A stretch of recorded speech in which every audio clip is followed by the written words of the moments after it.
The Trump administration announcing member countries have negotiated a $285 million cut to the United Nations budget.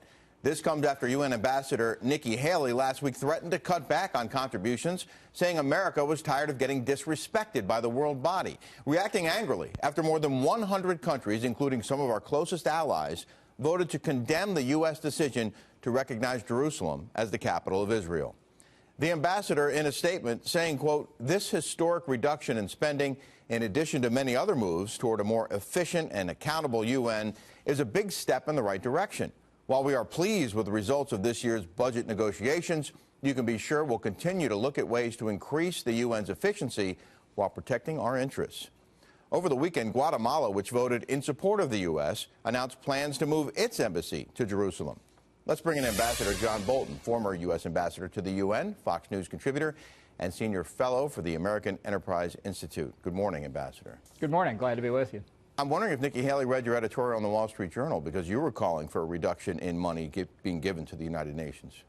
Well, I think this is a real opportunity for the Trump administration. You know, there are plenty of parts of the UN system that don't deserve any U.S. funding, let alone a cut. And I think if the administration really wants to review what the options are available to us, they should consider eliminating U.S. participation in the, in effect, system of international taxation that burdens us with a 22% share of most UN budgets, 28% in terms of UN peacekeeping, and move toward voluntary contributions. I think if we did that, other countries would follow us, and I think it would be like a tsunami through the UN system. Ambassador, is this nearly $300 million cut? Is that payback, or is the payback still to come? No. This is the budget for the 2018-2019 UN biennium. That's the way they do their budgets in two-year chunks, and so this has been negotiated over a period of time. It comes after the Thursday General Assembly vote on Jerusalem, but it was basically baked in the cake before then. Well, in that vote, Ambassador, we had many allies vote against us and against the move of the U.S. Embassy from Tel Aviv to Jerusalem. Those countries that voted against us, we give them $21 billion a year. So there's a lot more money that could be pulled, right? Sure. That is a separate subject, but also raised by the president, that in terms of bilateral foreign assistance, there might be cuts in that as well. But I think the focus on the UN is proper because it's the forum that the UN provides that allows for this kind of U.S. bashing. And I think many Americans were shocked to see U.S. allies join with our adversaries to criticize us for doing what? For deciding to put our embassy in Israel's capital city.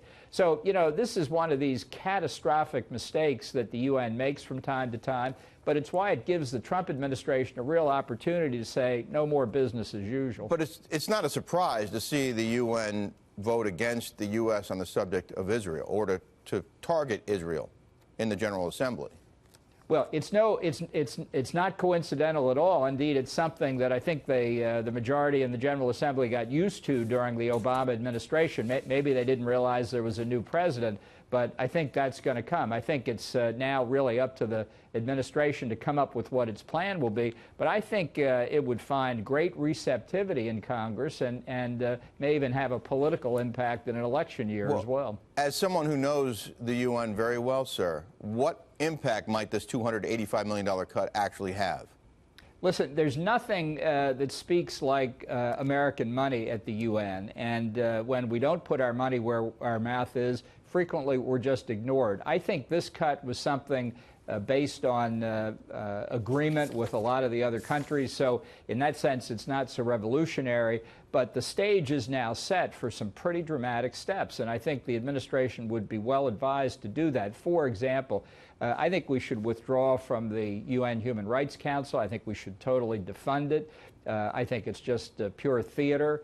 There are a number of other UN programs and agencies I think we could zero out, and we stay in the ones that we think are actually providing value. I mean, it's a revolutionary principle. The United States should pay for what it wants and expect to get what it pays for. Most Americans would say, aren't we doing that already? Yeah, but we're giving them billions of dollars a year. So this is basically a drop in the bucket. Well, it's a start, and I think it's important, and I think the signal that it sends is one that ought to get people thinking, what else should we cut?